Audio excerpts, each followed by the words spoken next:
বাসা থেকে বের হওয়ার সময় আমার স্বামী আকাশকে পেছন থেকে ডেকে বললাম, আমার জন্য একটা ক্রিম নিয়ে আসবে। আমার মুখের ক্রিমটা শেষ হয়ে গেছে। ক্রিমের কি দরকার? তুমি তো এমনিতেই সুন্দরী, এমনিতেই তোমার জন্য বাসা থেকে কোথাও যেতে ইচ্ছা করে না, অফিসের কাজে মন বসে না। আমার স্বামী আমাকে খুব ভালোবাসে, আমরা প্রেম করে বিয়ে করেছি আজ 3 মাস হলো। আমাদের খুনসুটি আড়াল থেকে আমার শাশুড়ি দেখছিল, সেটা আমার জানা ছিল না। আমার স্বামী বাসা থেকে বের হয়ে যাওয়ার পর আমি যখন রান্নাঘরের দিকে যাচ্ছিলাম তখন আমার শাশুড়ি আমার কাছে এসে বলল, শুধু মুখে ক্রিম কেন, আনো, স্বামীকে দিয়ে আরো বেশি কিছু আনো। সেজে গুজে স্বামীকে হাতের মুঠোয় রাখতে হবে না? এ রূপ দেখিয়েই তো আমার ছেলেকে পাগল করেছো, না হলে কি তোমার মতো ছোট ঘরের মেয়েকে এবারের বউ করে নিয়ে আসতাম? আমার কত শখ ছিল একটা ভালো ঘরের মেয়ে আনবো, ঘর ভর্তি জিনিস দেবে। আর তোমার বাবা কি করলো? গলায় একটা চেকুন হার আর হাতে দুটো বালা, তাও আবার কিনা সেকেলে তোমার মরা মায়ের। এসব দিয়ে এক কাপড়ে মেয়েকে পাঠিয়ে দিলেন। আমার শাশুড়ি এসব কথা আমার কাছে নতুন নয়। বিয়ের 3 মাস হয়েছে এই বাড়িতে আসার পর থেকে তিনি আমাকে প্রায় প্রতিদিন এ ধরনের কথাগুলো শোনান বিভিন্ন উছিলায়। আমার দোষ থাকুক আর না থাকুক, তিনি যেন আমাকে এই কথাগুলো শুনিয়ে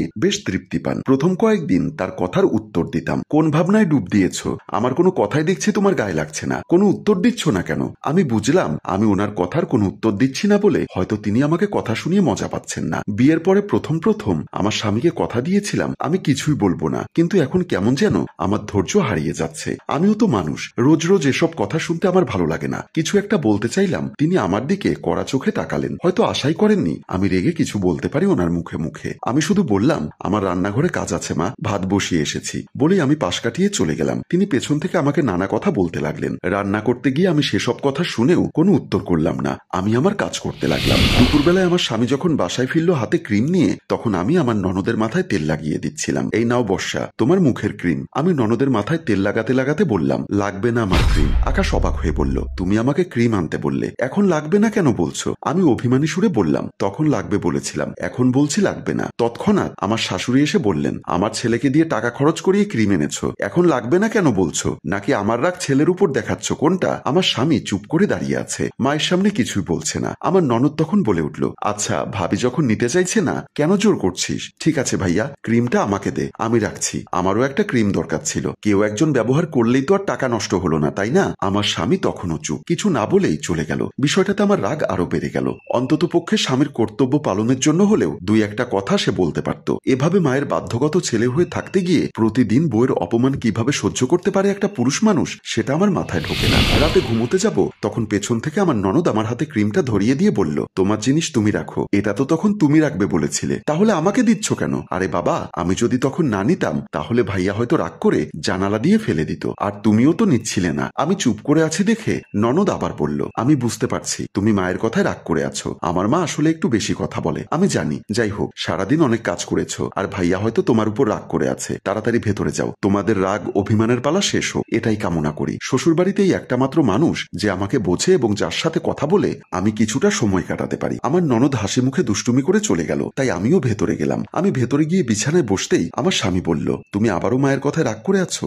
আমিও চুপ করে থাকলাম না, বললাম, তুমি কেমন পুরুষ? তোমার মায়ের বাধ্যগত সন্তান হতে পারো, তাই বলে কি আমার সাথে প্রতিদিন এভাবে অন্যায় হওয়াটা নিজের চোখে দেখবে? তোমার মা কথায় কথায় নানা কারণে অকারণে আমার বাবাকে টেনে আমার পরিবার নিয়ে কথা বলে, সবকিছুতেই আমার দোষ না থাকলেও সেখানেও আমার দোষটা টেনে আনে। আকাশ আমার হাত ধরে বলল, আমার মা মূলত আমাদের বিয়েতে তোমার বাবা কিছু দেয়নি সেটা নিয়ে রাগ করে আছে, তাই তো এই সমস্যাটা যত দ্রুত সম্ভব একদিন সমাধান হয়ে যাবে, আর আমি সেটাই চেষ্টা করছি। দোয়া করো যেন সেই দিনটা তাড়াতাড়ি চলে আসে। আমার স্বামীর কথাটা আমি সেদিন খুব একটা বুঝতে পারিনি, তবে কিছু বলতেও ইচ্ছা হলো না, কারণ সারাদিন এত কাজ করে আমি খুব টায়ার্ড ছিলাম। তাই আমার স্বামীর নানা কথায় গল্পে মেতে উঠলাম। এই ঘটনার 1 মাস পর আমার আদরের ননদকে একদিন পাত্রপক্ষ দেখতে আসলো। পাত্র আমার স্বামীর বন্ধু ইসলাম, মা বাবা নেই, তবে তার বড় আপু আর দুলা ভাই তার সাথে এসেছে। তারা আমার ননদকে দেখে খুব পছন্দ করলো এবং বিয়ের জন্য সব কথা ফাইনাল করলো। শেষ পর্যায়ে পাত্রের দুলাভাই বলে উঠল, আমাদের তেমন কিছু দাবি নেই, শুধু নগদ 1 লক্ষ টাকা আর 2 ভরি স্বর্ণ দিয়ে আপনাদের মেয়েকে পাঠাবেন, আর আপনারা যদি চান তাহলে উপহার সামগ্রী মনে করে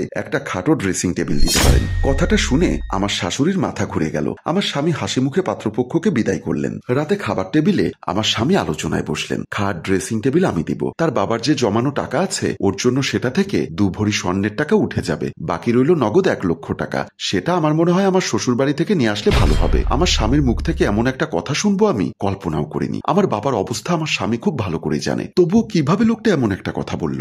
আমার শাশুড়ি বেশ খুশি হয়ে বললেন, বাবা তুই তো একটা কথা বলেছিস, আমার তো টাকাটা নিয়ে খুব টেনশন হচ্ছিল। বৌমা, তোমার বাবাকে ফোন করে বলো আমাদের নগদ 1 লক্ষ টাকা পাঠিয়ে দিতে, যত তাড়াতাড়ি সম্ভব আগামী আমি 1 মাসে আমার মেয়েকে বিয়ে দিতে চাই। আমি বলে উঠলাম, আপনার মেয়েকে বিয়ে দিবেন তাতে আমার বাবা কেন টাকা দিবে? তিনি মুখ বাঁকিয়ে বললেন, তোমার বাবা তোমার বিয়েতে যখন টাকা দেয়নি, অন্তত আমার মেয়ের বিয়েতে টাকাটা দিতে বলো, তখন দিলে তো এখন আমরা চাইতাম না, তাই না? আমার স্বামী তার সাথে তাল মিলিয়ে বলল, মা ঠিক কথাই বলেছো তুমি, তোমার বাবাকে ফোন করে কথাটা বলো। আমি আমার স্বামীর উপর প্রচন্ড অভিমানে সেখান থেকে চলে গেলাম। রাতে খাওয়া দাওয়ার পর আমি সোজা গিয়ে শুয়ে পড়লাম। আমার স্বামীকে কোনো কথা বলার সুযোগ দিলাম না। লোকটা এগিয়ে এসে আবার আমাকে হয়তো কিছু বলতে চাইলো, কিন্তু আমি কিছুতেই ফিরলাম না। তাকে কিছু বলার সুযোগ না দিয়ে একটা চাদর মুড়ি দিয়ে শুয়ে পড়লাম। তার পরদিন আমি ব্যাগ গুছিয়ে বাপের বাড়ি চলে আসি। বাবাকে বললাম, যে পুরুষ আমাকে বোঝে না, আমার পরিবারকে বোঝে না, তার মায়ের কথা ছাড়া কানে কিছু শোনে না, তার সাথে আমি কিভাবে সংসার করব বাবা? ও তো ভালো করেই জানে তুমি একজন ছাপোষা কেরানি। তোমার যদি এতই সামর্থ্য থাকতো তাহলে আমার বিয়েটা আরো ধুমধাম করে দিতে। বাবা সব কথা শুনে মুচকি মুচকি হাসলেন। আমিও আরো অবাক হয়ে জিজ্ঞাসা করলাম, আমার কথায় তুমি এভাবে হাসছো কেন? বাবা উত্তরে বললেন, আসলে তোকে ব্যাপারটা বুঝিয়ে বলি, তুই শুধু শুধু জামাইয়ের উপর রাগ করছিস। আমি তোর বিয়েতে তেমন কিছু দিতে পারিনি বলে শ্বশুর বাড়িতে তোর কোনো মান নেই। তোকে উঠতে বসতে তোর শাশুড়ি কথা শোনায়। বেচারা মায়ের মুখের উপর তো আর কথা বলতে পারে না, তাই তোকে সবার কাছে উপরে তুলতে গোপনে আমাকে টাকা দিয়ে যাবে বলেছে। আর বলেছে সেই টাকা যেন আমি সেখানে দিয়ে আসি, এবং ঘুণাক্ষরেও যেন কাউকে না বলি এই টাকা আসলে আমাকে জামাই দিয়েছে। কথাগুলো শুনে আমি মাথায় হাত দিয়ে ভাবলাম, ইস, লোকটাকে এভাবে ভুল বুঝলাম। আমি দ্রুত ছুটে গেলাম আবার বাসায়। সোজা বেডরুমে গিয়ে আমার স্বামীর পা জড়িয়ে ধরে বললাম, আমাকে ক্ষমা করে দাও, আমার ভুল হয়ে গেছে, আমি তোমাকে চিনতে পারিনি, আমি আর কোনোদিন তোমাকে ভুল বুঝবো না। আকাশ বলল, তাহলে কথা দাও, আমি যেভাবে বলেছি তুমি সেভাবেই থাকবে। আমি জানি তুমি আমাকে ভালোবাসো, আমার কথা রাখতে পারবে না? আমি হাসি মুখে বললাম, নিশ্চয়ই পারবো, কেন পারবো না? যে আমাকে এত ভালোবাসে তার কথা শুনবো না তো কার কথা শুনবো? তুমি যেভাবে চাও আমি সেভাবেই থাকবো। আজ থেকে আর কোনো অশান্তি হবে না। তুমি আমার সম্মান বাড়ানোর জন্য ভেতরে ভেতরে যে এত প্ল্যান করেছো সেটা তো আর আমি জানতাম না। সম্মানিত ভিউয়ার্স, আমাদের আজকের গল্পটি এখানেই শেষ হলো। আমাদের গল্প কেমন লাগলো অবশ্যই কমেন্ট বক্সে জানাতে ভুলবেন না। আর যদি ভালো লাগে তাহলে শেয়ার করার অনুরোধ জানাচ্ছি। গল্পটির রচনা ও পরিচালনায় অভি, ক্যামেরায় শিহাব ও আশরাফ। ধন্যবাদ।